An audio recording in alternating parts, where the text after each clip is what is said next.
planet Earth is experiencing a tsunami of sightings.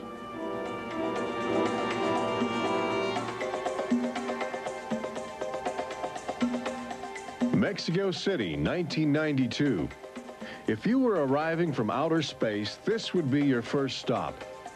It's the world's largest metropolitan area, easy to spot from a distance. Saucers arriving here have an affinity for military helicopters. This one was caught stalking a squadron during a national holiday celebration. Dozens of people videotaped the craft. Millions more just stared in disbelief as it covered 200 square miles of territory in a matter of minutes. Canada, 1991. In a residential area just outside Ottawa, this alien ship was photographed landing in what appears to be a prearranged site.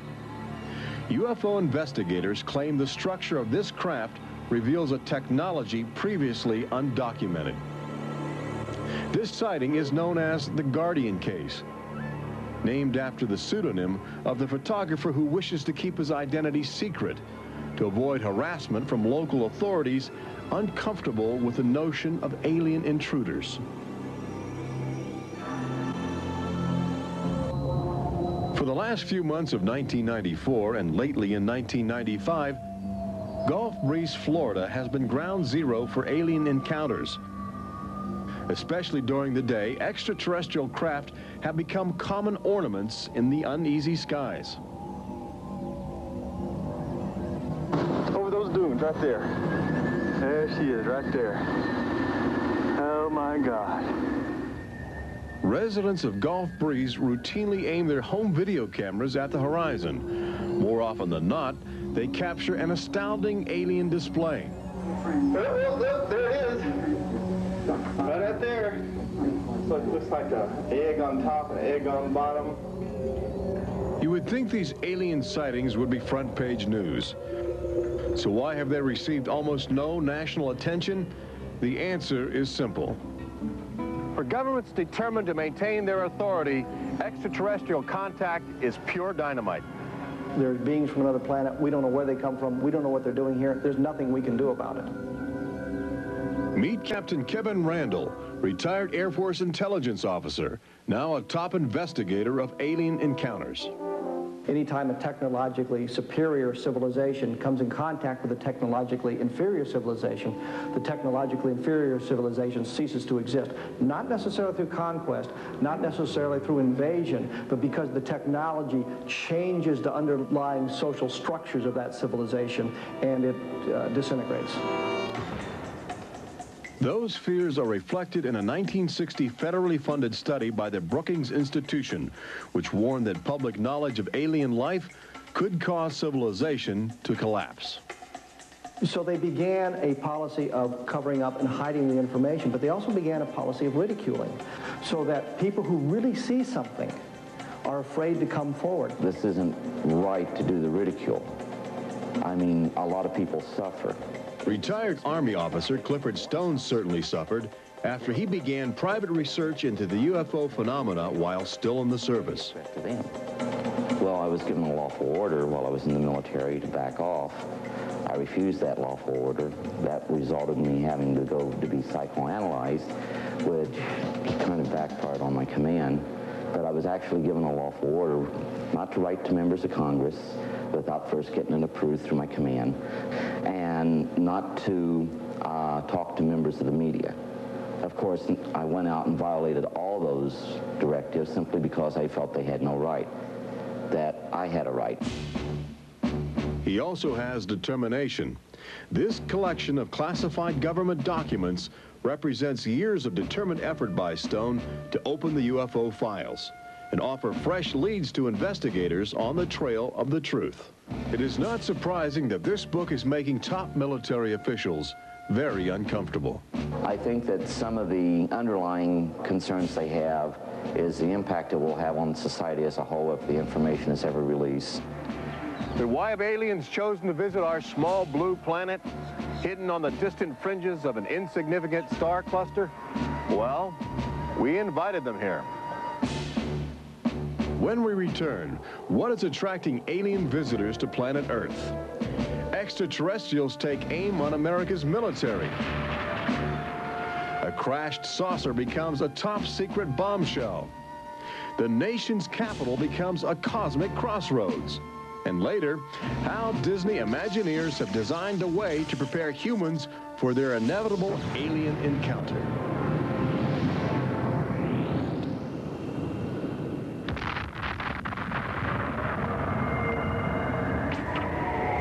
And I looked, and behold, a whirlwind came out of the north, and a fire enfolding itself, and the brightness was about it. Also out of the midst thereof came the likeness of 4 living creatures. And when the living creatures went, the wheels went by them. And when the living creatures were lifted up from the earth, the wheels were lifted up. For the spirit of the living creature was in the wheels. Ezekiel chapter 1. There have been reports of alien encounters throughout recorded history, often buried in the obscure poetry of mystics. But since the end of World War II, alien encounters have adopted a darker, more menacing demeanor. No longer just spirited lights dancing in the sky, UFOs turn more brazen, announcing themselves with surprising ferocity. Most alien activity on Earth in this century seems to have been sparked by the single most profound technological achievement in human history.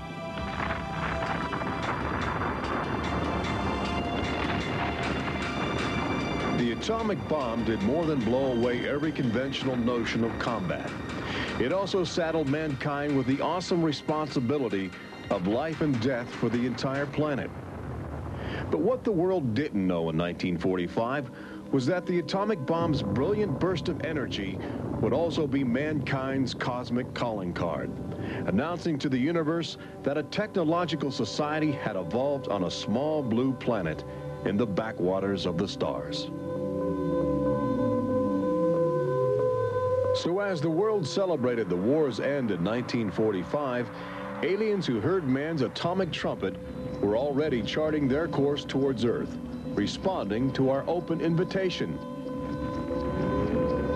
As early as 1947, the large alien ships began to arrive, navigated by living creatures. Their advanced physics allowed them to traverse the galaxy and pierce Earth's atmosphere with amazing speed. The U.S. military immediately went on the alert against the unknown menace. Sightings were perceived as threats to the security of an America still reeling from the edgy consciousness of war. And the sightings were taking place all across the country. I glanced up and there were 3 flying saucers in a V with what appeared to be a dome on the top with, I can't be sure, but I believe I saw the sun glinting off of, well, windows or observation portholes of sort. I think it was from outer space, but friendly. Army fighter planes are on patrol for flying saucers. Cameras installed to photograph them. Portland, Oregon, the area from which came the first weird reports. This flying saucer patrol shows how the Air Forces, while not putting too much stock in the mysterious things in the sky, are investigating. The control tower's in touch and on the watch. So are a whole lot of people these days. They're seeing flying saucers everywhere. Blocks of fantastic discs flying through the air. But the military finally had to admit that something was happening that they didn't understand, offering their first and only public statement on the UFO phenomenon. The recent sightings are in no way connected with any secret development by any agency of the United States. They weren't always called flying saucers. Some reports claim they resembled other household objects. The public was fascinated and anxious to make contact. But our official response remained aggressive, sometimes sparking deadly games of high-speed, high-altitude cat and mouse. National Guard Captain Thomas Mantell played that game and quickly became a grisly statistic.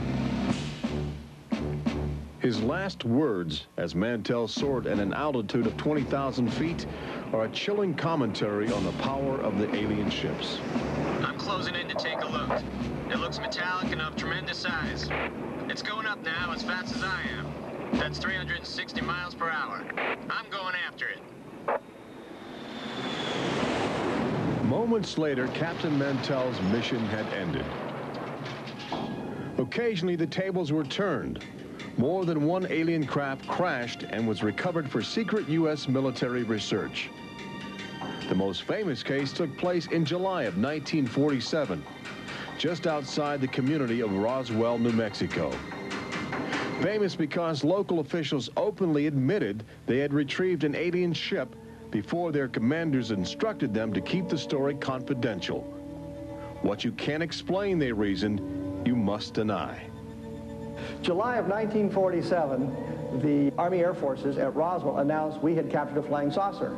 You can say our government announced in July of 1947 they had a flying saucer. 3 hours later, they announced, no, it's merely a weather balloon. The officers at Roswell made a mistake. But our government has come forward and said, yes, we had a flying saucer. Then they took it back. Any one of your viewers can go back to the newspapers on July 8th, July 9th of 1947, and just front page headline after headline that the government had captured a flying saucer. Don Schmidt from the Center for UFO Studies in Chicago is convinced that the Roswell case is the linchpin in America's ongoing alien cover-up. We have over 550 witnesses. They were there. They handled the debris. They saw the craft. They saw the bodies. They handled the crew members of that craft. And invariably, they all say, this was not from this earth. This is the actual site where the Roswell saucer was discovered, along with the bodies of 3 extraterrestrial missionaries who didn't survive the collision. The debris and the dead were impounded and taken away for top-secret study, while a classified investigative committee called the Majestic 12 was organized by President Truman. And a government cover-up was initiated with a calculated disinformation campaign. The military, I know for a fact, has established what's called disinformation programs, officially sanctioned deception programs.